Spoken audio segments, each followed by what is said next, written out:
नमस्कार, मैं हूं सैयद सुहेल। आज आपको भारत की बात बताता हूं और उम्मीद करता हूं आप सभी पूरी तरह से फिट होंगे और बहुत बहुत सेहतमंद होंगे। आइए देखते हैं आज आपके लिए क्या है खास। सबसे पहले आज की पहली बड़ी खबर, और पहली बड़ी खबर जिसमें हम बात करेंगे बंगाल में बाबरी रिटर्न्स। आपको बताऊंगा, कल प्रधानमंत्री नरेंद्र मोदी ने अयोध्या से धर्म ध्वज फहराया था और वो तस्वीरें देखने के बाद पाकिस्तान को सबसे ज्यादा मिर्ची लगी है। क्या कह रहा है पाकिस्तान उस पर, लेकिन भारत में कौन कह रहा है कि अब वो बाबरी मस्जिद बनवाएगा। ममता के नेता क्यों कह रहे हैं 6 दिसंबर को, जो आने वाला 6 दिसंबर है, बाबरी मस्जिद की नींव रखेंगे। तो ममता के विधायक के लिए किसने खोद दी है कब्र और किसने रख दिया है 1 करोड़ रुपए का इनाम, आपको बताऊंगा। अगली बड़ी खबर जिस पर हम बात करेंगे, आपको लिए चलूंगा बिहार में योगी मॉडल शुरू हो गया है। 10 जिलों में आज बुलडोजर गरजना शुरू हो गया, एनकाउंटर शुरू हो गया और कल ही सम्राट चौधरी ने गृह मंत्री का पदभार संभाला था। उसके बाद यह बुलडोजर चल रहा है, आपको बताऊंगा।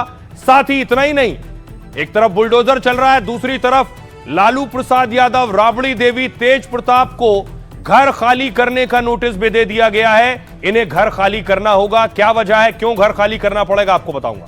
अगली बड़ी खबर बात करेंगे बीएलओ की मौत पर सुप्रीम आदेश। कल मैंने आपको बताया था बीएलओ अलग अलग जगह सुसाइड कर रहे हैं। आज मामला सुप्रीम कोर्ट पहुंच गया। सुप्रीम कोर्ट में एसआईआर को लेकर सुनवाई हुई। क्या आदेश दिया सुप्रीम कोर्ट ने, आपको बताऊंगा।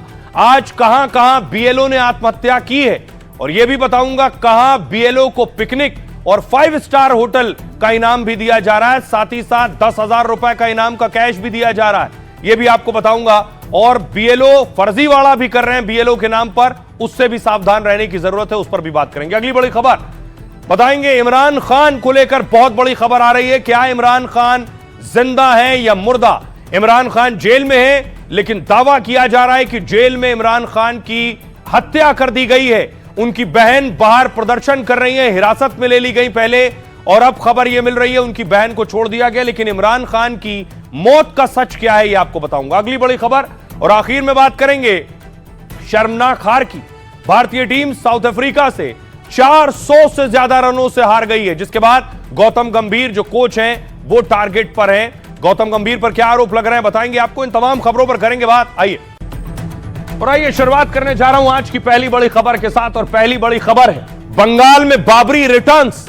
क्या यह महज इत्तेफाक है? कल प्रधानमंत्री नरेंद्र मोदी ने अयोध्या में राम मंदिर पर पहुंचे। पीएम मोदी राम मंदिर में थे। राम मंदिर कल ही पूरा बनकर तैयार हो गया है। धर्म ध्वजा पीएम मोदी ने राम मंदिर पर लहराई है, जो प्रतीक है कि राम मंदिर पूरी तरह से पूर्ण हो चुका है, पूरी तरह से बनकर तैयार हो चुका है। और इसी वक्त जब बात राम मंदिर की हो रही है, अगली तस्वीर देखिए जरा।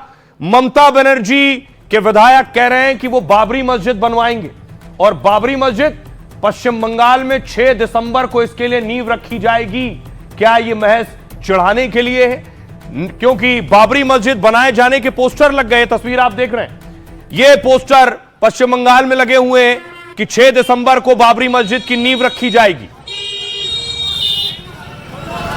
गली गली, चौराहे, सड़कों पर देखिए, पानी की टंकी पर भी यह पोस्टर लगा है, बाबरी मस्जिद बनी हुई है। ये ममता के विधायक हैं जो बाबरी मस्जिद बनवाने पर अड़े हुए हैं। तो देखिए, ममता के विधायक बाबरी की बात कर रहे हैं और ममता के विधायक के खिलाफ हिंदू महासभा ने कब्र खोदनी शुरू कर दी है कि जो विधायक बाबरी मस्जिद बनवाएगा उसको इसी कब्र में दफनाएंगे। कब्र की तस्वीर चलाइए जरा, कब्र की तस्वीर चलाइए जिसमें हिंदू महासभा कब्र खोद रही है।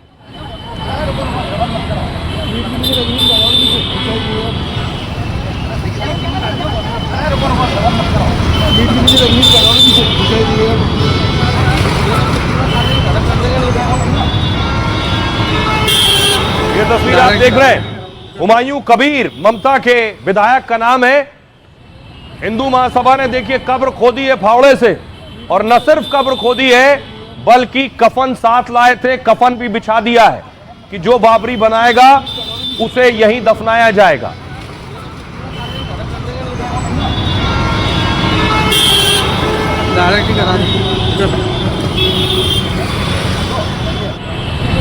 दूसरी तरफ देखिए, क्या महज इत्तेफाक है कि असदुद्दीन ओवैसी के नेता भी बाबरी मस्जिद का जिक्र कर रहे हैं और मुसलमानों से कह रहे हैं उद्धव को वोट मत देना। सुनिए। साहब ने असेंबली में खड़े होकर कहा था की मला गर्व आहे की बाबरी मस्जिद पाडण्यामध्ये आमचे शिवसैनिक सर्वात उभे होते। बाबरी मस्जिद को शहीद करने के अंदर मेरा शिवसैनिक था और इसलिए मुझे अभिमान है इस चीज का। अगर कोई मुसलमान आज उनके साथ कंधे से कंधा लगाकर खड़े रह रहा है, रखो, आपको ये इख्तियार है, कहीं पर भी जा सकते हैं, कहीं पर भी लड़ सकते हैं, लेकिन वो मुसलमान उम्मीदवारों से मैं पूछ सकता हूं, बाबरी मस्जिद शहीद सिर्फ वो उद्धव ठाकरे और उनकी शिवसेना ने नहीं की। अगर तुम उनके साथ कांधे से कांधा लगाकर खड़े हैं तो उस जुर्म में तुम भी शामिल होने वाले हैं और अल्लाह तुमसे भी पूछने वाला है कि जिसने उस मस्जिद को हमारी शहीद किया था तुम उनके साथ खड़े हुए थे। 2 तारीख के दिन तो आपको क्या करना है मालूम है, जाना है पोलिंग बूथ के अंदर, ढूंढना है बटन कहां पे है, बस खटा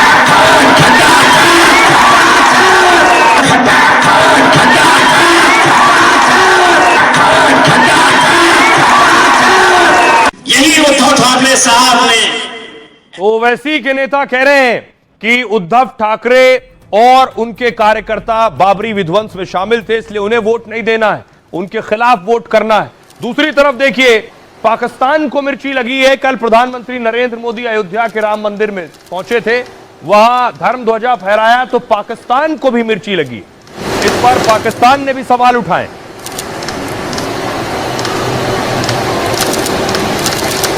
बाबरी मस्जिद का शिलान्यास होगी 6 दिसंबर। बाबर का कोई भी औलाद बाबरी मंदिर भारत में नहीं बनाएगा, भारत में भगवान राम का मंदिर ही बनेगा। एक बार जहाँ मस्जिद थी है ये इमारत भी ध्वस्त हो जाएगी और बंगाल की सरकार ममता दीदी की ये भी ध्वस्त हो जाएगी। बंगाल की सरकार हिंदू विरोधी सरकार। ममता के विधायक के नाम में हुमायूं भी है और कबीर भी, लेकिन काम सिर्फ हुमायूं वाला ही याद रहा। कहते हैं हुमायूं के अब्बा हुजूर यानी बाबर के नाम पर जो मस्जिद बनी थी उसे फिर से बनवाएंगे। शिलान्यास की तारीख और मेहमानों की फहरिस्त सब कुछ तैयार कर रखा है। वो मुसलमान का आवेग है, इमोशनल है, जो उनका मस्जिद जो बाबर में बना के गया उनको तोड़ दिया। 2025 साल का 6 दिसंबर एक बाबरी मस्जिद का बनाने के लिए भित्ति स्थापन हो। बाबरी मस्जिद की याद उन्हें तब आई जब अयोध्या में राम मंदिर के शिखर पर ध्वजारोहण हुआ। मौका मिलते ही उन्होंने दांव लगाया, क्योंकि पश्चिम बंगाल में चुनाव है। हुमायूं कबीर मुस्लिम बहुल इलाके से लड़ते हैं, तो शायद उन्हें यह लगा कि बाबरी मस्जिद के निर्माण की बात से उनकी जीत फिर से तय हो जाएगी। दूसरी ओर उनकी तैयारी से हिंदू महासभा कबूली हो गई है। आगरा में हुमायूं कबीर के लिए कब्र तक खोद दी गई है। अब देखिए जरा कौन है ये जो बाबरी मस्जिद को बनवाने की बात कर रहे हैं। ममता के विधायक हैं हुमायूं कबीर। मुर्शिदाबाद में बाबरी मस्जिद शिलान्यास के पोस्टर लग गए इस तरह के, लिखा है 6 दिसंबर को बेलडांगा में शिलान्यास समारोह होगा। पोस्टरों में टीएमसी विधायक हुमायूं कबीर को आयोजक बताया गया है। एमएलए ने खुद कहा है कि 6 दिसंबर को बाबरी मस्जिद की वो नींव रखेंगे। 3 साल में पूरा होगा कार्यक्रम में कई मुस्लिम नेता भी शामिल होंगे। हुमायूं कबीर बंगाल में डेबरा से ममता की पार्टी के एमएलए हैं। 2021 से 2022 तक ममता बनर्जी कैबिनेट में मंत्री रहे हैं। हुमायूं कबीर आईपीएस रहे हैं। कई पदों पर रहने के बाद वीआरएस लिया इन्होंने। पहले भी विवादों में रहे और बयानबाजी के लिए पार्टी ने इन्हें नोटिस भी दिया। बंगाल के राज्यपाल ने ममता के एमएलए के बयान पर आपत्ति जताई। हुमायूं कबीर की पार्टी टीएमसी ने उनके बयान को निजी बताया है। अयोध्या में विवादित ढांचा 6 दिसंबर 1992 को ही ध्वस्त किया गया था। हुमायूं कह रहे हैं अब वो 6 दिसंबर को ही नींव रखेंगे। टीएमसी विधायक का कहना है कि इसी मौके पर यह आयोजन होगा। टीएमसी विधायक का बयान तब आया जब राम मंदिर में ध्वजारोहण हो रहा था। मंगलवार को पीएम मोदी ने राम मंदिर के शिखर पर धर्म ध्वज फहराया। जनवरी 2024 को राम मंदिर में रामलला की प्राण प्रतिष्ठा हुई। 2019 में सुप्रीम कोर्ट ने विवादित जमीन को रामलला की जन्मभूमि बताया था। कोर्ट ने मुस्लिमों को बाबरी ढांचे के लिए 5 एकड़ जमीन का आदेश दिया था और इसके बाद करीब 25 किलोमीटर दूर मुस्लिम पक्ष को 5 एकड़ जमीन दी गई थी। 6 साल बाद भी प्रस्तावित मस्जिद का अब तक निर्माण शुरू नहीं हुआ है। सुनिए जरा क्या कुछ कह रहे हैं हुमायूं, जो बाबरी मस्जिद बनाने की बात कर रहे हैं, और हिंदू महासभा की नेत्री क्या कह रहे हैं। बाबरी मस्जिद का शिलान्यास होगी 6 दिसंबर। स्टेट का मेरा नेता सब लोग को संहति दिवस भी उद्यापन होगी। मैं यहाँ का बेलडंगा में एक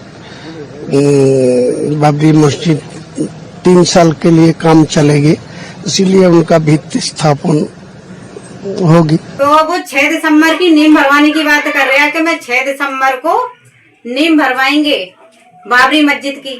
तू नींव खुदवा, उसके बाद में तुझे भरवाने का तो मौका ही नहीं मिलेगा, और तू नींव भरवाएगा 6 दिसंबर को। मैंने तेरे के लिए कबर तैयार कर रखी है। जो भी इसका गला काट के लेके आएगा तो उसको 1 करोड़ रुपए दिया जाएगा।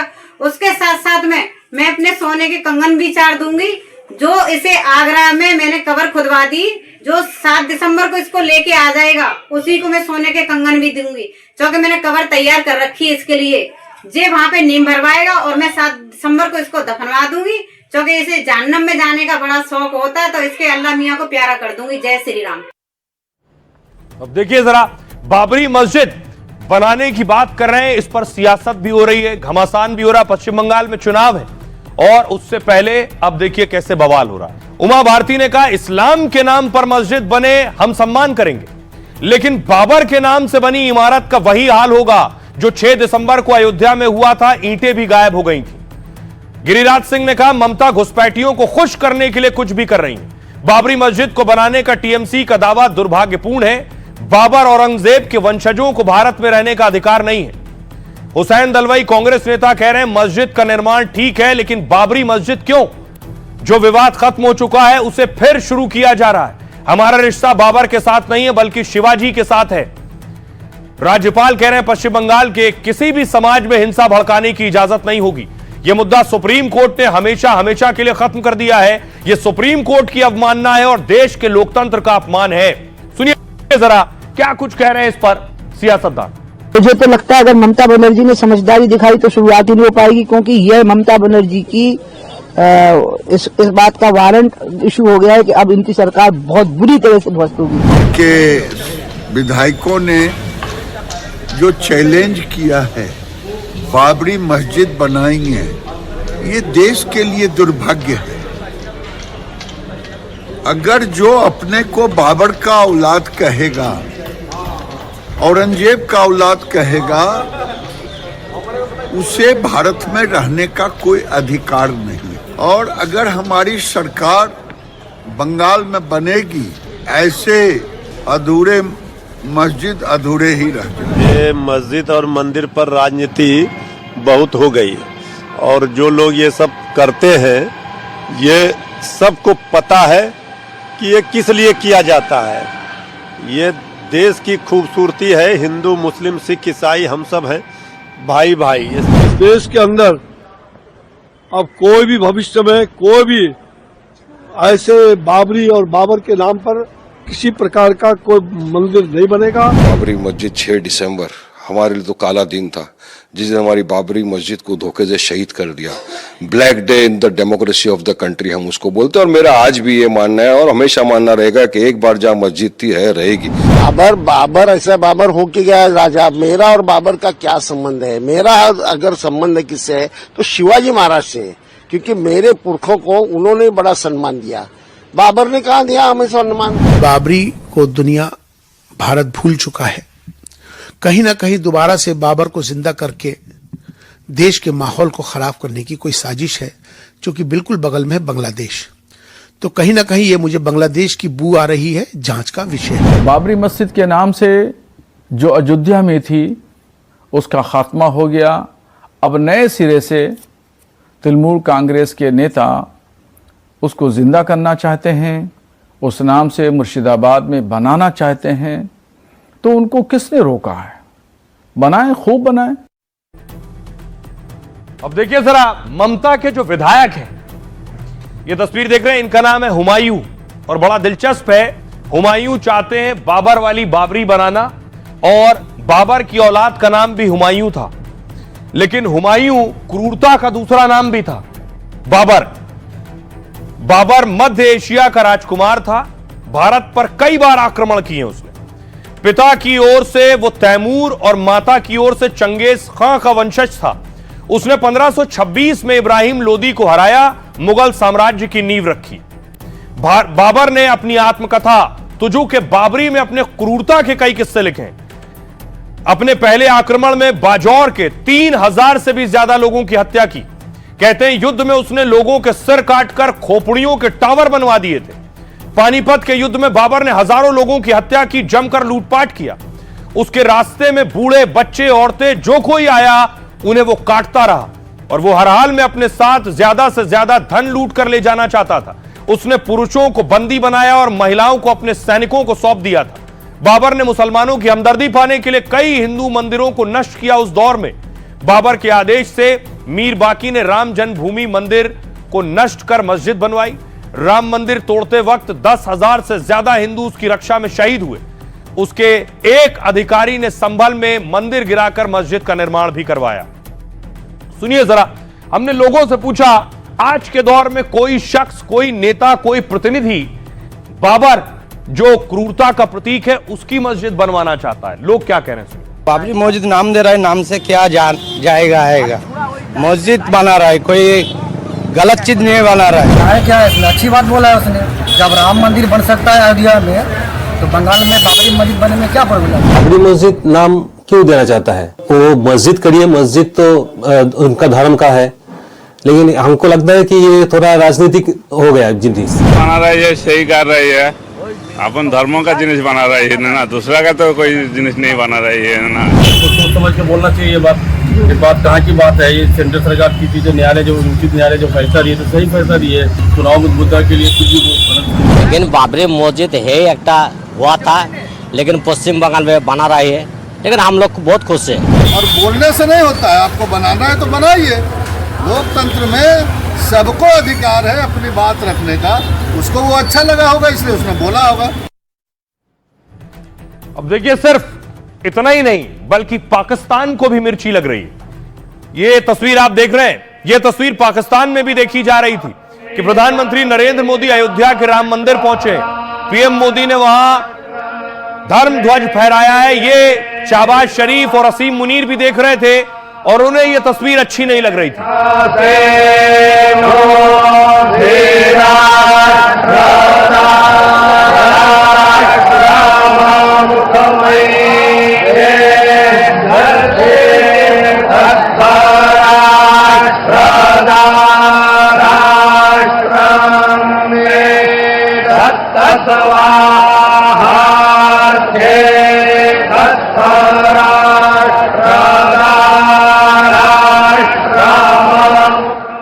देखिए जरा इस पर पाकिस्तान क्या कह रहा है। जब उसने तस्वीर देखी, राम मंदिर पर ध्वज फहराए जाने पर पाक ने बयान जारी किया।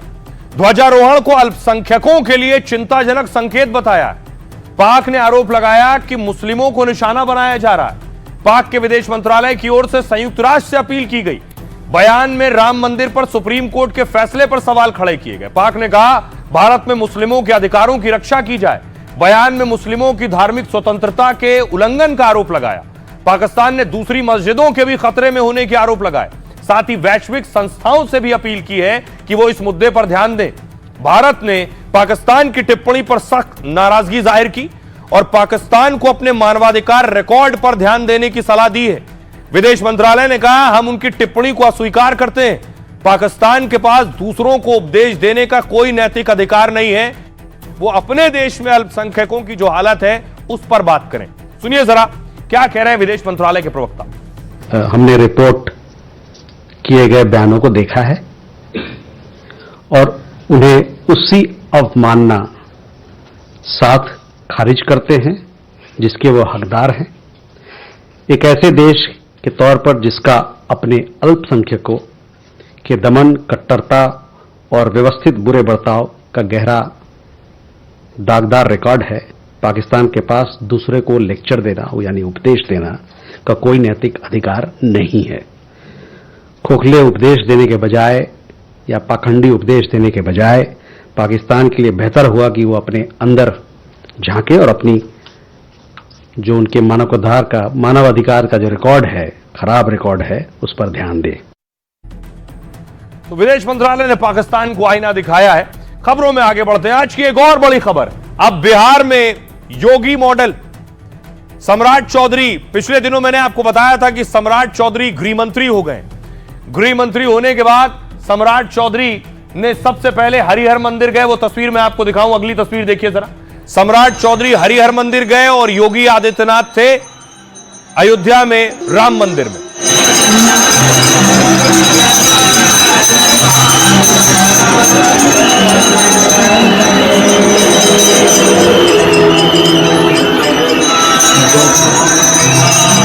सम्राट चौधरी भी योगी आदित्यनाथ के नक्शे कदम पर चल रहे हैं।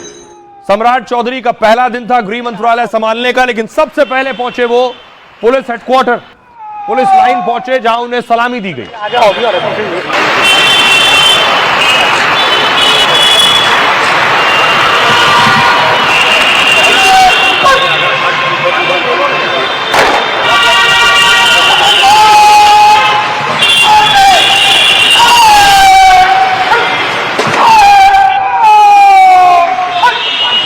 और उसके बाद सम्राट चौधरी देखिए अपने मंत्रालय पहुंचे। ये मंत्रालय में पदभार संभाला। ये तस्वीर आप देख रहे हैं, सम्राट चौधरी ने गृह मंत्री का पदभार संभाला। ऑफिस पहुंचे, दफ्तर पहुंचे, वहां बधाइयों का तांता लगा था। लोगों ने गुलदस्ते से उन्हें मुबारकबाद भी की।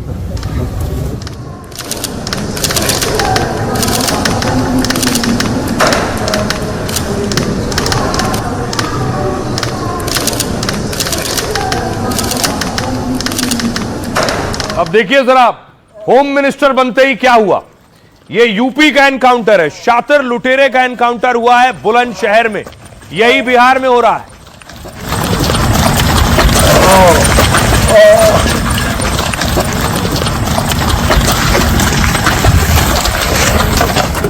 शपथ लेने के बाद बिहार के बेगूसराय में एनकाउंटर हुआ। सम्राट चौधरी ने गृह मंत्री पद की शपथ ली। उसके बाद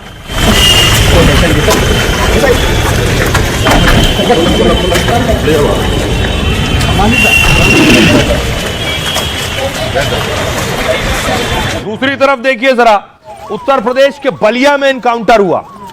यूपी में एनकाउंटर, बुलडोजर, ये सब अपराधियों पर चलता है।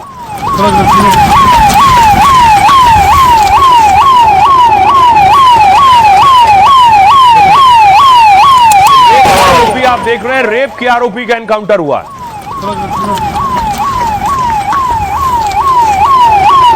दूसरी तरफ देखिए, बिहार में मुजफ्फरपुर में बुलडोजर गरजना शुरू हो गया है। बुलडोजर पहुंच रहे हैं। बिहार के 10 जिलों में बुलडोजर कार्रवाई हुई है।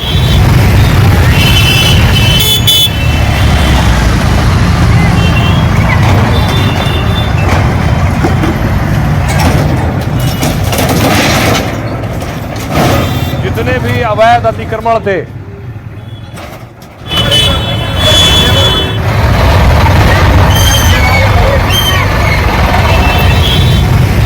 दूसरी तरफ देखिए उत्तर प्रदेश में क्या होता है। यूपी में 2 दिन पहले ही बुलडोजर तौकीर के ठिकानों पर चला है और तौकीर के करीबियों की इमारतें गिरा दी गई।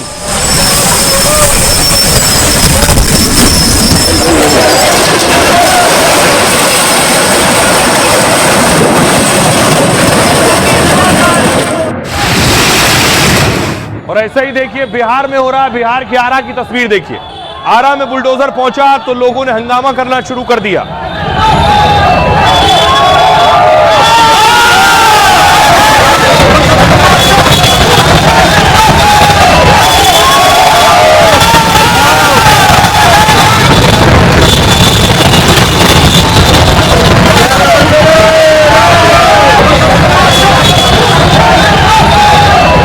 आप देख रहे हैं सम्राट चौधरी गृह मंत्री बने। पहले गृह मंत्रालय था नीतीश कुमार के पास, अब बीजेपी के पाले में गृह मंत्रालय आ गया और सम्राट चौधरी गृह मंत्री बन गए।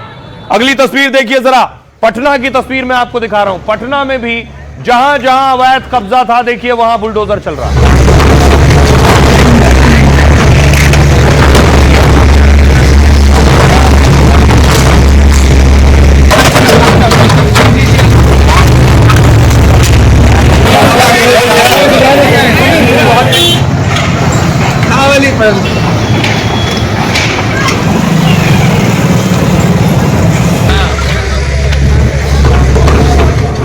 सिर्फ पटना, एक और तस्वीर देखिए जरा, बिहार का सीतामढ़ी।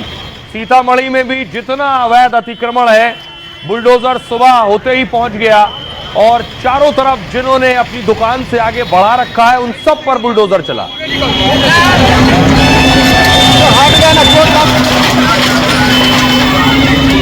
यूपी में दंगा नहीं, सब चंगा है। जो अपराधी हैं, चाहे वो किसी भी स्तर के माफिया हो, को चिन्हित करने का काम किया जाएगा। किसी ने रंग में भंग डालने का काम किया तो जेल की सलाखें उसका इंतजार कर रही हैं। जेल को पूरी तरह निगरानी में रखा जाएगा।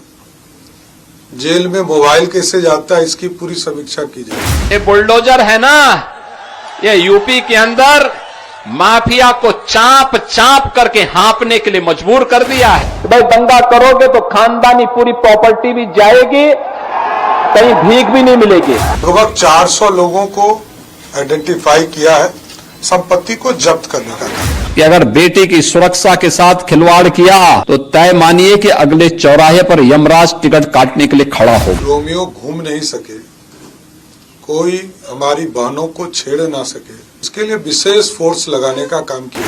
ये सरकार तो जो जिस भाषा में समझेगा उस भाषा में समझाना भी जानती है। सोशल मीडिया पर किसी को भी गाली देने वाला, उनके खिलाफ कार्रवाई की जाएगी। माफिया आज वहां पे जहन्नुम की यात्रा में जा चुका। किसी भी हालत में ऑर्गेनाइज क्राइम करने वाले के खिलाफ बिहार की पुलिस सख्ती के साथ कार्रवाई। बिहार में अब अपराधियों का बाबा वाला इलाज शुरू हो गया है और माफिया पर गिरने लगी है योगी जैसी बुलडोजर गाज। यानी अब बिहार में भी दिखने और दौड़ने लगा है योगी मॉडल। यूपी में माफिया और अतिक्रमण पर जैसे मुजफ्फरनगर से कानपुर तक बुलडोजर एक्शन होता है, बिहार में वैसे ही मुजफ्फरपुर से दानापुर तक गरज रहा है और ऐलान कर रहा है कि बिहार में योगी मॉडल की शुरुआत हो गई है। सम्राट चौधरी ने गृह मंत्री बनते ही 400 माफियाओं की लिस्ट बना ली है और ऐलान भी कर दिया है कि महिलाओं की सुरक्षा के लिए जैसे योगी ने एंटी रोमियो स्क्वाड बनाया, ऐसा ही एंटी रोमियो दस्ता बिहार में भी बनेगा और मनचले अपराधियों का कड़ा इलाज करेगा। पिंक पेट्रोलिंग के तर्ज पर सभी जगह कोई रोमियो घूम नहीं सके, कोई हमारी बहनों को छेड़ ना सके, इसके लिए विशेष फोर्स लगाने का काम किया जाएगा। अब देखिए जरा कैसे योगी स्टाइल में काम हो रहा है। बाकायदा माफियाओं की लिस्ट बना ली है सम्राट चौधरी ने। क्या हो रहा है, यूपी में सीएम के साथ गृह मंत्रालय योगी खुद संभालते हैं, मतलब कानून व्यवस्था की सीधे जिम्मेदारी योगी पर होती है और कार्यकाल संभालते ही योगी ने कई कड़े और बड़े फैसले लिए थे। आपको याद होगा, बुलंदशहर और बलिया और अपराधियों पर ताबड़तोड़ एनकाउंटर हो रहे हैं। माफिया और अतिक्रमण के खिलाफ योगी का बुलडोजर चलता है। बुलडोजर और एनकाउंटर एक्शन से योगी लॉ एंड ऑर्डर की नजीर बन गए पूरे देश में। बिहार में गृह मंत्रालय मिलते ही सम्राट चौधरी भी ऐसे ही एक्शन में है।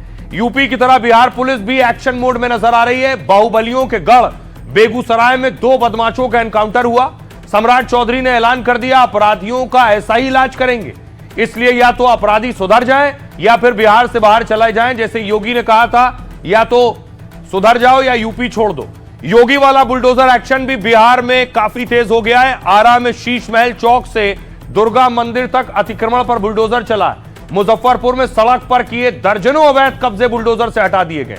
राजधानी पटना में भी सड़क किनारे हुए अवैध अतिक्रमण पर सख्ती दिख रही है। नोटिस देने पर भी अतिक्रमण नहीं हटा तो बुलडोजर से कार्रवाई होने लगी है। दरभंगा में भी अवैध निर्माण को गिराने के लिए बुलडोजर चलने लगा है, तो बुलडोजर देखकर कई लोग खुद ही अतिक्रमण हटा रहे हैं। यह है तैयारी। अब सुनिए जरा, बिहार के लोग भी ये तस्वीरें देख रहे हैं, वो क्या कह रहे हैं। बुलडोजर से दिक्कत उन लोग को है जो अवैध सरकार का संपत्ति जो है अवैध तरीके से कब्जा किए हुए हैं, उन लोग के लिए बुलडोजर चलाया जा रहा है। अब गुंडा बवालियों का राज नहीं चलेगा। मांग करते हैं कि इसी तरह अपराधियों के ऊपर बुलडोजर चलना चाहिए। वही मॉडल चाहिए ही बिहार को, अपराधी मुक्त सुशासन चाहिए। योगी मॉडल लागू होना चाहिए। यहाँ पे भी अपराधी बहुत सारे बढ़ गए हैं, अपराधियों को सफाई के लिए योगी मॉडल बहुत जरूरी है। सम्राट चौधरी के बनने से लग तो रहा है कि बिहार में भी यूपी की तरह योगी मॉडल होना चाहिए भी। बिहार में योगी मॉडल आया ये बिल्कुल सही नहीं है, क्योंकि गरीबों का बहुत नुकसान हो रहा है। बुलडोजर जहाँ भी चल रहा तो सब यही बोल रहा है कि मतलब योगी मॉडल ही मतलब हो रहा है, लेकिन यहाँ पे तो दिक्कत है कि जो आम आदमी का जो रोजगार है वो रोजगार उसमें खत्म हो रहा है। नशा वगैरह का जो घर तोड़ा जा रहा है, ये तो अच्छी चीज़ है, लेकिन इसमें गरीब का नुकसान नहीं होना चाहिए। बिल्कुल यूपी वाला मॉडल यहाँ लागू नहीं होना चाहिए। चौधरी का गृह मंत्रालय मिलने से हम लोग बहुत काफी प्रसन्न हैं और अपराधी पर यह कार्रवाई होना बहुत जरूरी है। चलना चाहिए, अपराधियों पर चलना चाहिए। अब देखिए, सिर्फ कुछ जिले नहीं, हर जिले में तेजी से बुलडोजर की कार्रवाई हो रही है। कुछ और जिलों से जो तस्वीर आई हो मैं आपको दिखाऊं। बिहार के कुछ और जिले, जैसे रामनगर की तस्वीर आप देख रहे हैं, रामनगर में भी बुलडोजर कार्रवाई हो रही है।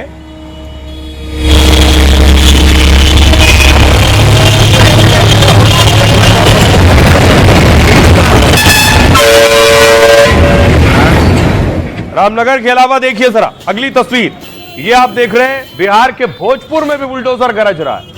जिलों का नाम लेते रहिए और बुलडोजर की तस्वीरें देखिए।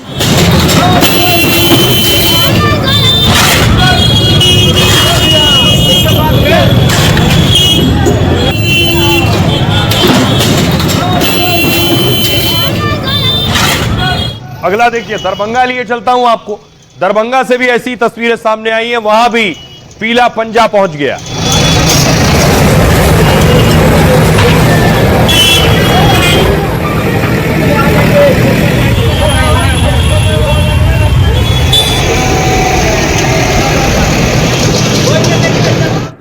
अब देखिए, जैसे योगी आदित्यनाथ ने माफियाओं का इलाज किया यूपी में, वही बिहार में होगा।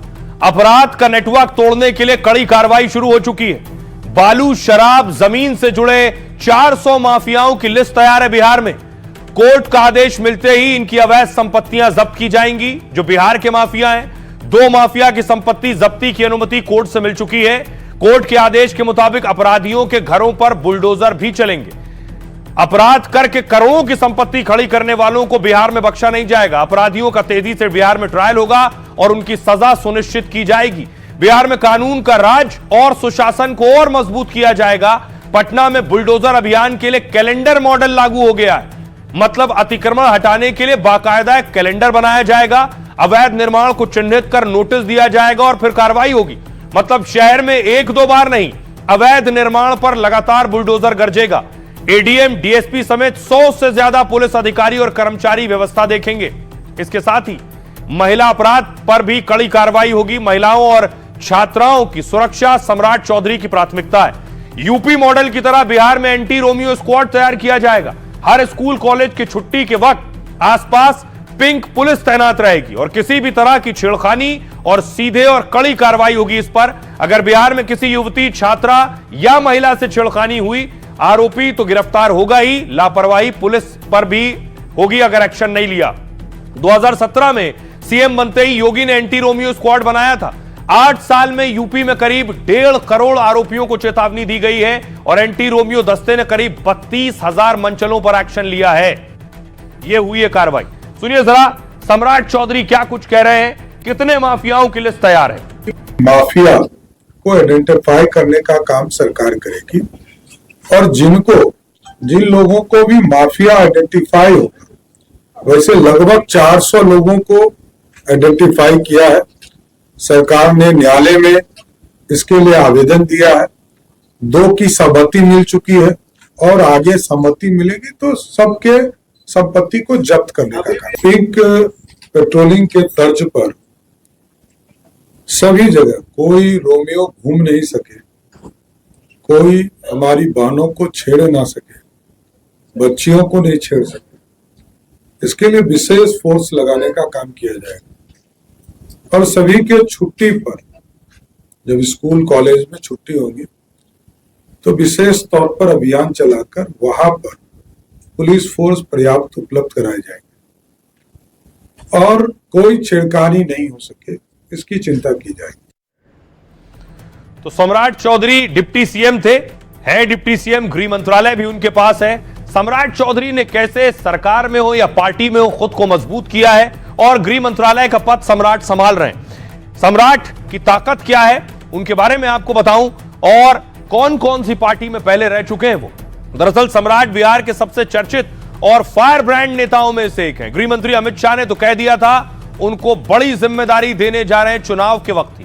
करीब 12 करोड़ के मालिक सम्राट को लग्जरी गाड़ियों का शौक नहीं है। सम्राट को महंगी कारों से ज्यादा दिलचस्पी सोना चांदी और जमीन में। सम्राट और उनकी पत्नी ममता के करीब 50 लाख रुपए का उनके पास सोना है, जबकि पटना से मुंगेर और तारापुर तक 8 करोड़ रुपए से ज्यादा की जमीन है। सम्राट की पत्नी खुद एडवोकेट हैं, दोनों बच्चे सियासत से दूर पढ़ाई में व्यस्त हैं, लेकिन मुंगेर में जन्मे सम्राट का सियासी परिवार से गहरा नाता रहा है। उनके पिता शकुनी चौधरी 7 बार विधायक और सांसद रह चुके हैं, जबकि मां पार्वती देवी 30 साल पहले तारापुर से विधायक बनी थी। जो सम्राट बिहार बीजेपी के बड़े नेता हैं, वो कभी आरजेडी और जेडीयू के साथ रहे। राजनीति की शुरुआत की आरजेडी के साथ और राबड़ी सरकार में मंत्री भी रहे। 2014 में जब सम्राट चौधरी लालू की पार्टी छोड़ जेडीयू में शामिल हो गए, 2017-18 में सम्राट बीजेपी में आए और पहले संगठन में काम किया। बिहार में बीजेपी के उपाध्यक्ष और अध्यक्ष बने और सत्ता तक पहुंचे। जो सम्राट आज बिहार में नीतीश के बाद सबसे कद्दावर मंत्री हैं, वो कभी खुलकर नीतीश और उनकी नीतियों का भी विरोध कर चुके हैं। 2 साल पहले सम्राट चौधरी ने पगड़ी पहनकर कसम खाई थी कि जब बीजेपी बिहार की सत्ता में आएगी तभी वो पगड़ी उतारेंगे। नीतीश ने जब बीजेपी के साथ गठबंधन कर दोबारा सरकार बनाई तो सम्राट डिप्टी सीएम बने और अयोध्या जाकर पगड़ी उतारी, और अब 58 साल बाद सीएम के अलावा गृह मंत्री बनने वाले पहले शख्स भी बन गए हैं। सुनिए जरा, सम्राट चौधरी का एक ही निर्णय है कि वो बिहार की लॉ एंड ऑर्डर कानून व्यवस्था को यूपी जैसा बनाएंगे। सुनिए।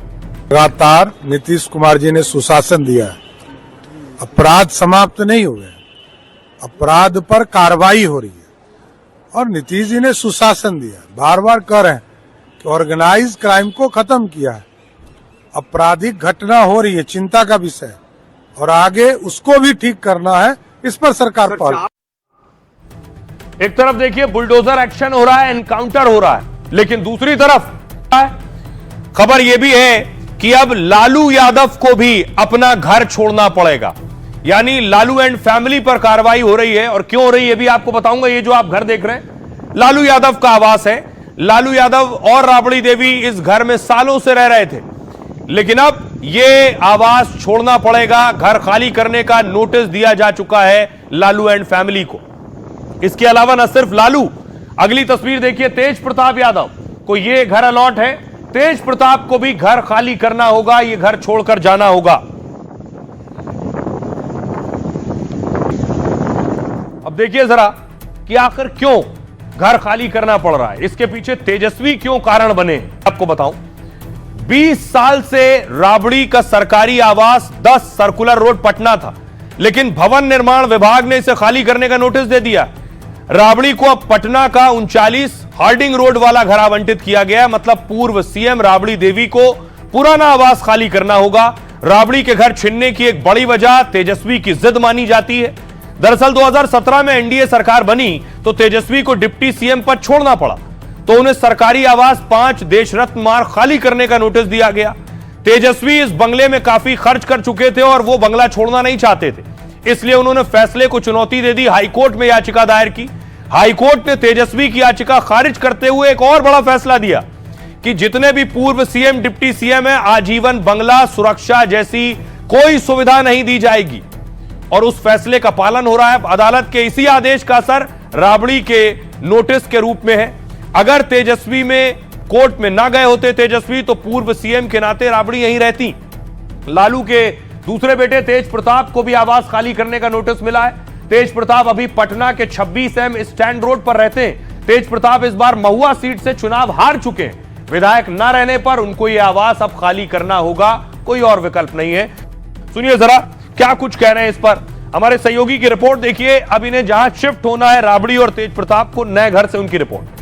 बिहार की पूर्व मुख्यमंत्री राबड़ी देवी को बतौर नेता प्रतिपक्ष बिहार विधान परिषद रहते हुए नया आवास आवंटित हुआ है। ये वही आवास है, 39 हार्डिंग रोड स्थित ये जो बंगला है, ये राबड़ी देवी का नया पता होगा। पिछले 20 सालों से राबड़ी देवी 10 सर्कुलर रोड स्थित जो आवास था, उस आवास में पूरे परिवार के साथ रह रही थी, लेकिन अब उन्हें वो आवास खाली करके इस आवास में आना हुआ। बिहार में नई सरकार बनते ही नए मंत्रियों को उनका बंगला आवंटित किया जा रहा है। 26M स्टैंड रोड स्थित बंगले के बाहर मौजूद है, और ये वही बंगला है जो कि तेज प्रताप यादव को आवंटित था, और अब ये बंगला नए जो मंत्री बनाए गए हैं बिहार सरकार के, लखेंद्र कुमार रोशन, उनको ये बंगला आवंटित कर दिया गया है, और अब तेज प्रताप यादव को भी ये अब देखिए, दो बड़े सियासत के धुरंधरों को घर छोड़ना होगा तो इस पर सियासत भी हो रही है, बैक पैक हो गया है। तेज प्रताप कह रहे हैं छोटे भाई ने मुख्यमंत्री पद की शपथ ली, यानी नीतीश कुमार को कह रहे हैं लालू का छोटा भाई, छोटे भाई ने शपथ ली और बड़े भाई के बंगले को खाली करने का आदेश दे दिया। नीतीश जी और लालू जी के बीच भैयारी वाले नैतिक रिश्ते का भी अंत हो गया है। नीतीश सरकार को इतना नीचे नहीं गिरना था, इतिहास दोनों हाथों में कालिक लिए नीतीश कुमार का इंतजार कर रहा है। रोहिणी आचार्य जिन्होंने घर छोड़ा पिछले दिनों, वो कह रही हैं यह है सुशासन बाबू का विकास मॉडल, करोड़ों लोगों के मसीहा लालू यादव का अपमान है, करना शायद उनकी पहली प्राथमिकता है। घर से तो निकाल देंगे, जनता के दिल से कैसे निकालेंगे? सेहत नहीं तो कम से कम राजनीतिक कद का ही सम्मान रख लेते। नीरज कुमार जेडीयू के नेता कह रहे हैं लालू परिवार को पटना में बंगले की कमी है क्या? वो चाहेंगे तो रातों रात बंगला बना लेंगे। मंगनी मंडल अध्यक्ष बिहार आरजेडी के, वो कह रहे हैं जो भी करना पड़े वो करेंगे, पर बंगला खाली नहीं करेंगे। सरकार पूरी तरह बदले की भावना से काम कर रही है और लालू परिवार को जानबूझकर अपमानित किया जा रहा है। 20 सालों तक क्यों नहीं आया याद, अभी अचानक क्यों याद आया है? नीरज कुमार बीजेपी के नेता कह रहे हैं राबड़ी देवी के आवास को खाली करने के दौरान ध्यान रखें कि कहीं टोटी और अन्य सरकारी संपत्ति की चोरी ना हो जाए। आइए आपको सुनवाता हूं, सुनिए जरा सियासतदान क्या कह रहे हैं। बदले की राजनीति नहीं है। बिहार में कई मकान हैं जो एयरमार्क हैं, जैसे विपक्ष के नेता के लिए वन पोलो रोड एयरमार्क है। तेजस्वी यादव अगर वो 25 से कम सीट लाते तो उनको भी खाली करना पड़ता, वो सीट विपक्ष के नेता का है, उनको मकान मिला हुआ है। मकान बंगला खाली करा देंगे तो जनता के दिल से कैसे उतर पाएंगे? आदरणीय लालू प्रसाद जी जनता के दिलों पर राज करते हैं, 20 वर्षों से ज्यादा समय से ये आवंटित है और इस तरह की सियासत, तो इससे क्या कहा जा सकता है? ओछी राजनीति। जिस विभाग के तहत का मामला है, सरकार नियम के अनुसार हर बार नई सरकार आती है तो आवास बदलने का और आवास आवंटन का प्रक्रिया होता है, भवन निर्माण विभाग का, उसके तहत हो रहा है। सरकारी बंगला से मोह माया क्यों? आज ऑफिसर रिटायर करते हैं तो सरकारी बंगला छोड़ देते हैं, लेकिन नेता जब रिटायर करते हैं, हटते हैं, तो उनको सरकारी बंगला का बहुत बड़ा मोह रह जाता है। सबको बराबर एक तरह से चलना चाहिए। आपसी रंजिश और द्वेष से इस तरह का फैसला को कोई पसंद नहीं करता है और बिहार का लोग कभी पसंद नहीं करेगा इस बात को कि एक्स चीफ मिनिस्टर के नाम पर जो बंगला आवंटित रहा है 20 सालों से, लालू जी और राबड़ी जी उस घर में रह रहे हैं, तो उनको सडनली वहां से खाली करा के और छोटा घर देना, मैं इसको उचित नहीं मानता। मोह ममता ऐसी चीजों से लालू जी को बचना चाहिए। जो लोग सियासत का विषय बना रहे हैं वह लालू जी के कद को कम कर रहे हैं। इसका मतलब होगा कि आप सरकारी संपत्ति पर भी अतिक्रमण करना चाहते हैं। और आइए बिहार से आपको आगे लिए चलता हूं। आज की एक और बड़ी खबर है एसआईआर और एसआईआर सर्वे और बीएलओ से जुड़ी। बीएलओ की मौत और सुप्रीम आदेश। दरअसल ममता बनर्जी ने कल एसआईआर के खिलाफ प्रदर्शन किया था, पदयात्रा की थी। इस मामले को वो राज्य खास तौर पर, चाहे बंगाल हो या उत्तर प्रदेश हो, ये आरोप लग रहा है और कहा जा रहा है कि यहां एसआईआर नहीं होने देंगे।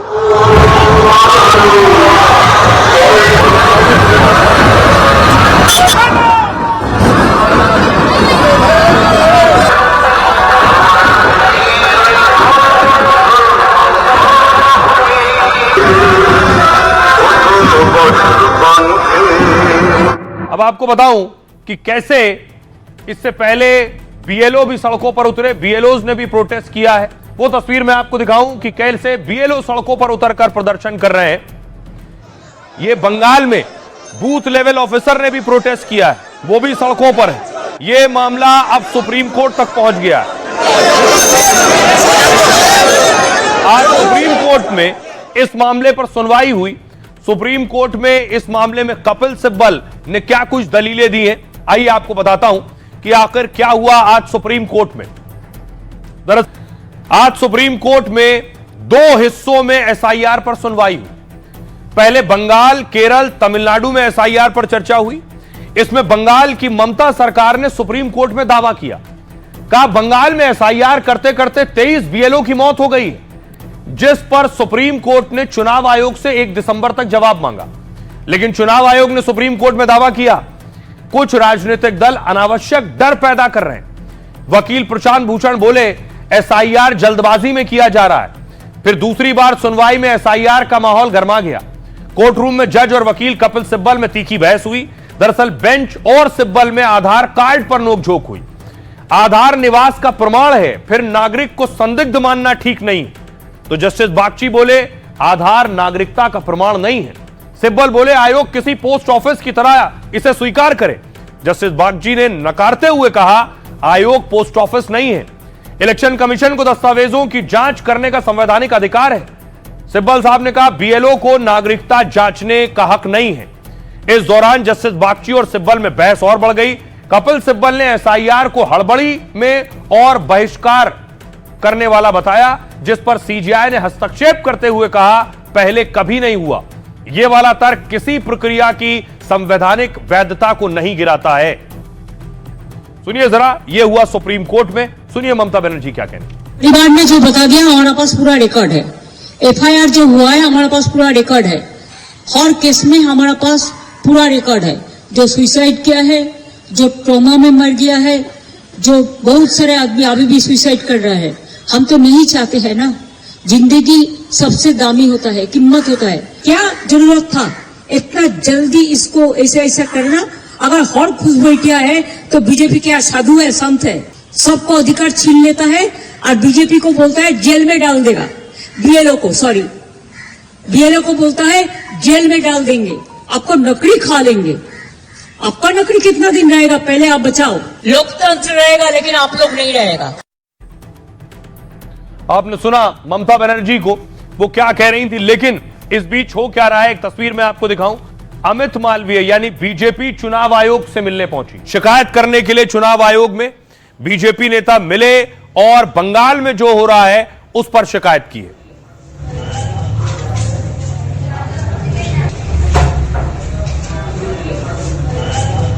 देखिए जरा बीजेपी क्या शिकायत कर रही है जो एसआईआर बंगाल में हो रहा है उस पर। बीजेपी ने चुनाव आयोग से ममता सरकार की शिकायत की। बंगाल में एसआईआर के दौरान बड़े स्तर पर गड़बड़ी की जा रही है। ममता सरकार पर बीएलओ को दबाने का आरोप लगाया है। मुलाकात के बाद अमित मालवीय ने दावा किया कि टीएमसी के लोग बीएलओ चुनाव कर्मियों को धमका रहे हैं। बीएलओ से जबरन फॉर्म लेकर खुद भरने की कोशिश कर रहे हैं। घुसपैठियों को वोटर बनाने की साजिश हो रही है और घुसपैठिए गलत रिश्तेदारी दिखाकर दस्तावेज बनवा रहे हैं। उन्होंने कहा एक शख्स ने ससुर को पिता बता दिया। कुछ जगह मां की उम्र बेटे से कम दिखाई जा रही है। बीजेपी ने दावा किया कि बंगाल में ऐसे 88 लाख लोग हैं जिनकी मौत हो चुकी है, लेकिन वो वोटर लिस्ट में शामिल है। मृत ही नहीं, पलायन करने वालों के नाम भी जोड़े जा रहे हैं। ममता सरकार ने डेटा एंट्री ऑपरेटर नियुक्त नहीं किए हैं, जिनके होने से बीएलओ को काम करने में आसानी होती है। बीएलओ को एसआईआर के लिए 18,000 रुपए भी नहीं दिए जा रहे हैं। बीजेपी ने स्वतंत्र ऑब्जर्वर नियुक्त करने की मांग की है, जो बंगाल में एसआईआर प्रक्रिया के दौरान बीएलओ की निगरानी करेंगे। बीजेपी का कहना है कि बंगाल में एसआईआर ठीक तरीके से नहीं हो रहा है। सुनिए।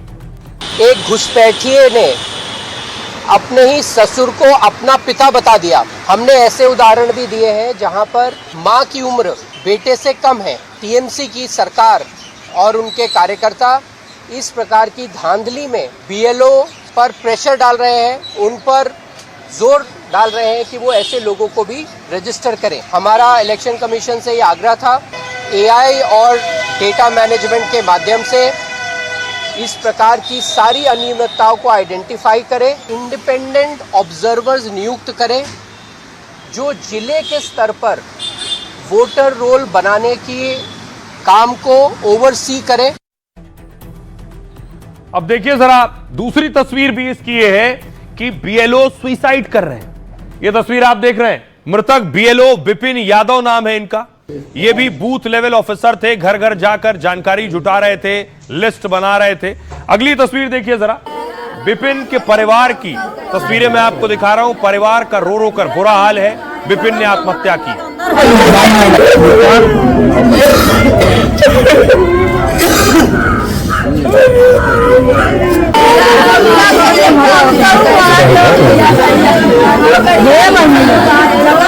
देखिए जरा, आज अजय राय पहुंचे विपिन के घर। तस्वीर में आपको दिखाऊं, ये देख रहे हैं अजय राय विपिन के परिवार से मिले, उनके पिता से मिले। कांग्रेस के अध्यक्ष हैं अजय राय और उनके परिवार को ढांढस बंधाते हुए।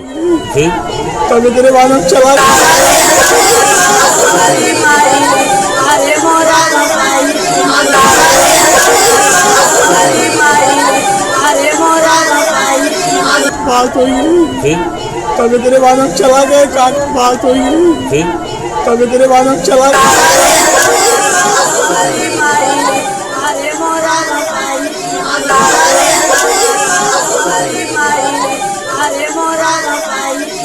बात हुई तभी तेरे बाद हम चला गए, बात हुई तभी तेरे बाद हम चला गए। अब आइए आपको सुनवाता हूं, सुनिए जरा। विपिन ने आत्महत्या की और उसके बाद जब उससे बयान लिया गया तो वो क्या कह रहा है, उसने क्यों खुदकुशी की, सुनिए। क्यों खाया? दबाव कारण, किसके दबाव के कारण? एडीएम वीडियो देखभाल और सबका यही दबाव था।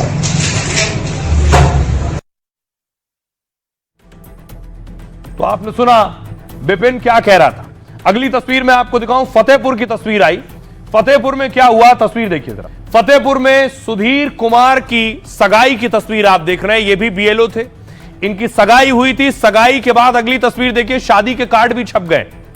ये तस्वीर आप देख रहे हैं, बीएलओ सुधीर की शादी का कार्ड छप गया, लेकिन सुधीर ने आत्महत्या कर ली। अगली तस्वीर दिखाऊं मैं, सुधीर की आत्महत्या के बाद परिवार अब कह रहा है एफआईआर लिखो, और बहस भी हो रही है पुलिस के साथ परिवार की। आपकी बहन भी हो सकती है, आपका भाई भी हो सकता है, मेरा पिता भी हो सकता है, वो हो सकता है। तो सर ये क्या दिक्कत आ रही है, हिंडल आ रही है? भाई आप एक चीज बताओ, कोई एक आधार हो तो आधार का नौकरी से रहते हैं, बिल्कुल मान रहे हैं भाई। यही तो बात है कि सुबह आने से उसके हम नहीं मान रहे, हम बस इतना कह रहे हैं सर, एफआईआर दर्ज कराना कोई इतनी बड़ी चीज तो नहीं है सर। आपके खिलाफ भी एफआईआर कहीं दर्ज हो सकती है सर, बिल्कुल, लेकिन सर उसकी जांच होगी ना, जब उसकी जांच होगी सर, आप एफआईआर लगा दीजिए। इनमें से कोई भी आदमी हिम्मत नहीं हारेगा सर, ये यूं ही बैठा रहेगा। और ये सारा आदमी एक डिमांड कर रहा है, बस एफआईआर। आपसे हाथ जोड़ के निवेदन कर रहा है। एडीएम साहब बैठे हैं, ये एडिशनल बैठे हुए हैं। अब आप जिले का हाई कमान है। कल को एक घटना नहीं, कल को एक घटना सर माफ करिएगा, अगर ये उपद्रव हो जाए और कल को आपके कहां से क्या क्या तस्वीरें सामने आ रही हैं, किस किस ने सुसाइड किया है। आज बरेली से एक और खबर आई, एसआईआर ड्यूटी के दौरान बरेली बीएलओ की मौत हो गई। शिक्षक सर्वेश कुमार गंगवार स्कूल में कुछ काम कर रहे थे, तभी उन्हें हार्ट अटैक आया और वो अचानक गिर पड़े। आनन फानन में उन्हें इलाज के लिए अस्पताल ले गए, लेकिन उनकी जान नहीं बची। डॉक्टरों ने उन्हें मृत घोषित कर दिया। जैसे ही खबर मिली तो जिलाधिकारी भी मौके पर पहुंचे। गोंडा, फतेहपुर समेत यूपी में अब तक 4 बीएलओ की मौत हुई है। अगला है भिंड। मध्य प्रदेश में फिर एक बीएलओ को हार्ट अटैक आया। भिंड में ड्यूटी के दौरान बीएलओ को हार्ट अटैक आ गया। दरअसल वो एसआईआर ड्यूटी पर थे और उनकी तबीयत बिगड़ गई, जिसको लेकर बीएलओ और उनके परिवार ने अफसरों को बताया था, लेकिन आरोप है कि अफसरों ने उनकी एक नहीं सुनी और बहाना बनाने के शक में सीधे काम करने को कहा। पीड़ित बीएलओ रविंद्र शाक्य की पत्नी ने दावा किया है कि सस्पेंड करने का डर दिखाकर सख्ती से काम करा रहे थे। पति पहले से हार्ट पेशेंट है और उनका इलाज चल रहा है, फिर भी रियायत नहीं दी और इससे उनको हार्ट अटैक आ गया। दरअसल एमपी में 10 दिन में 7 बीएलओ की जान चली गई है। सुनिए जरा उनका परिवार क्या कह रहा है। हम लोग यहीं ड्यूटी कर रहे थे, अभी तो तुरंत भागते हुए आए। यहाँ आके सीएमओ साहब और डीएम साहब सब लोग आ गए। तब तक उन्होंने अपनी जांच की तो वो उनका कहना ये है कि उनको हार्ट अटैक हुआ है। अब ये कंफर्म नहीं है हार्ट अटैक है या उनको ब्रेन हेमरेज हुआ है। रात में काम करते थे क्योंकि साइट जो है दिन में नहीं चल पा रही थी। रात में काम करते थे, 11-12 बजे तक लगातार काम कर रहे थे। सुबह उठ के काम करते थे, सोने को पूरा टाइम नहीं मिल पा रहा। परसों शाम को बात किए थे तो उन्होंने बोला कि एसडीएम, बीडीओ और लेखपाल ये तीनों बुला करके उनको प्रेशर कर रहे हैं क्या ओबीसी वोटरों को काटने की वजह से। मतलब वो कह रहे हैं ओबीसी वोटर काटे और बाकी जनरल को जो है बढ़ावा दिया जाए। कोरोना में एक अध्यापक उनकी जान चली गई। बड़े पैमाने पर बीएलओ की जान गई है और मजबूरी में मुझे बीएलओ के पक्ष में भी पत्र लिखना पड़ा, जानकारी देनी पड़ेगी कि किस मेंटल प्रेशर में वो काम कर रहे हैं। और सरकार का दबाव है कि वो कैटेगरी में सबके जल्दी फॉर्म भर दो। यूपी में 3 करोड़ लोगों का वोट काट देंगे ये लोग। लोगों के वोट काटने की साजिश, षड्यंत्र और अधिकारियों के माध्यम से हो रहा है। निश्चित तौर से विपिन यादव जी के परिवार के साथ, और ये तीसरी घटना उत्तर प्रदेश में है। एक मलियाबाद में हुई, दूसरी घटना जौनपुर की हुई, मलनी की, तीसरी घटना फतेहपुर की हुई। मैं 2 जगह जा चुका हूं और वहां फतेहपुर भी जाऊंगा।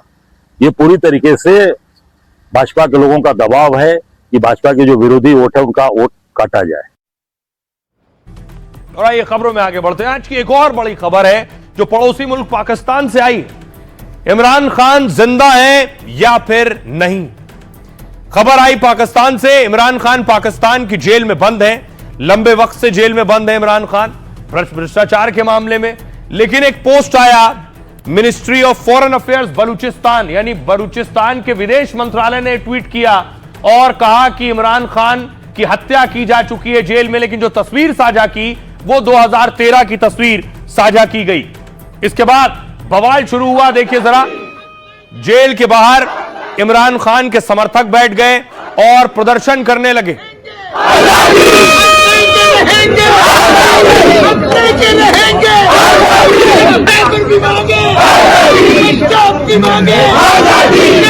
उसके बाद देखिए प्रदर्शन और बढ़ गया। इमरान खान की बहन पहुंची है, इमरान खान की बहन और पुलिस में भिड़ंत हुई।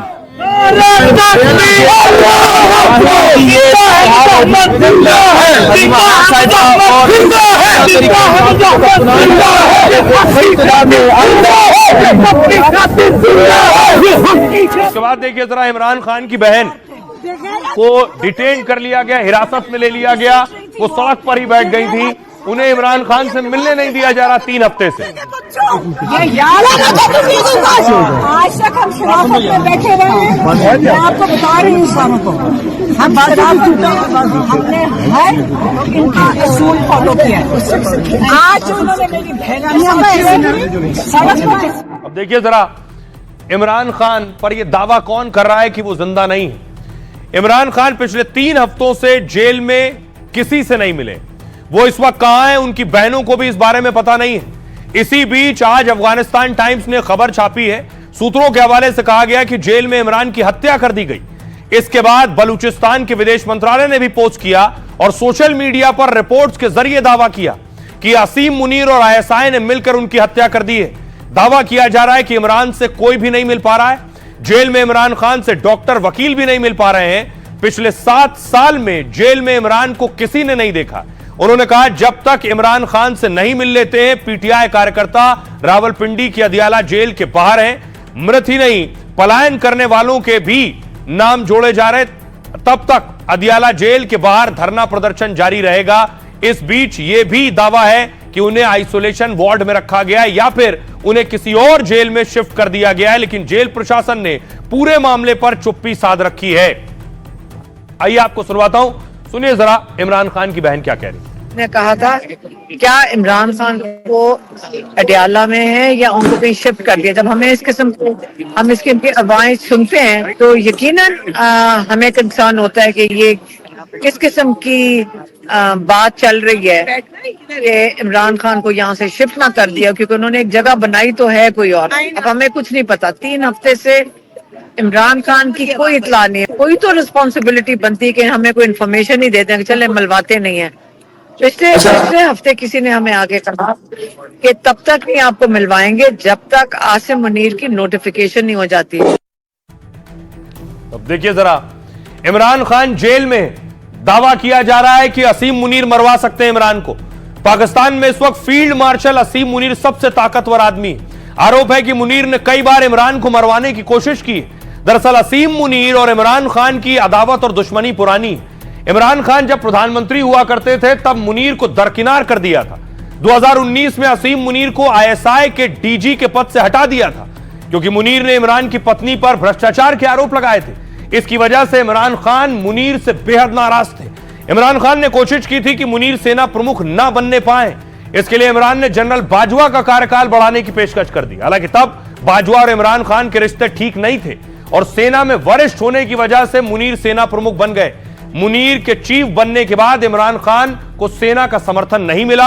आम चुनाव में इमरान को हराने के लिए नवाज शरीफ लंदन से आ गए पाकिस्तान। एक तरफ नवाज शरीफ के खिलाफ दर्ज मुकदमे खत्म कर दिए गए, वहीं दूसरी तरफ अलग अलग मामलों में इमरान को सजा होने लगी। इमरान खान को जब अविश्वास प्रस्ताव के जरिए पीएम पद से हटाया गया तो उन्होंने आईएसआई और मुनीर के खिलाफ साजिश रचने का आरोप लगाया था। साथ ही कई बार यह भी कहा कि आईएसआई उनको मारने की साजिश रच रही है। इसीलिए अब आरोप लग रहा है कि क्या असीम मुनीर ने ही यह सब किया है कि इमरान खान की मौत का दावा किया जा रहा है। उनकी बहन कह रही है 3 हफ्तों से मिलने नहीं दिया गया उन्हें। आइए अब बारी है लाइफ का फंडा की। खास जिंदगी में दुख और असंतोष की एक बड़ी वजह है कि हम दूसरों के साथ अपनी तुलना करने लगते हैं। जैसे इंसान की हर उंगली एक बराबर नहीं होती, यानी 5 उंगलियां बराबर नहीं होती, लेकिन सबका अपना बहुत खास महत्व होता है। इसी तरह कुदरत ने हर शख्स को अपने आप में बहुत खास बनाया, लेकिन परेशानी तो तब शुरू होती है जब लोग दूसरों से अपनी खुद की तुलना करने लगते हैं। बराक ओबामा महज 47 साल की उम्र में सोचिए अमेरिका के राष्ट्रपति बन गए। अगर जो बाइडेन ओबामा से तुलना करने लगते तो कभी राष्ट्रपति नहीं बन पाते। बाइडेन ओबामा के कार्यकाल में सोचिए उपराष्ट्रपति थे, उम्र में भी बड़े थे लेकिन पद छोटा। अगर वो तुलना करने लगते तो उपराष्ट्रपति पद से ही रिटायर हो जाते, लेकिन बाइडेन को खुद की काबिलियत पर भरोसा था। वो न थके और न रुके। अपने दमदार नेतृत्व और जोरदार भाषण के दम पर वो 78 साल में अमेरिका के राष्ट्रपति बने। अगर बाइडेन पहले के राष्ट्रपतियों से तुलना करने लगते तो वो कभी अमेरिका के सबसे बुजुर्ग प्रेसिडेंट नहीं बन पाते। ओबामा और बाइडेन की कहानी में फंडा छिपा है। जिंदगी में वो शख्स सबसे खुश होता है जो अपनी तुलना दूसरों से नहीं खुद से करता है। मतलब खुद की ताकत और कमजोरियों पर काम करना चाहिए। बहरहाल जहां से जो अच्छा हासिल हो उसे जिंदगी में अपनाएं। अपना और अपनों का बहुत बहुत ख्याल रखिए। रुक रहे हैं एक छोटे से ब्रेक के लिए।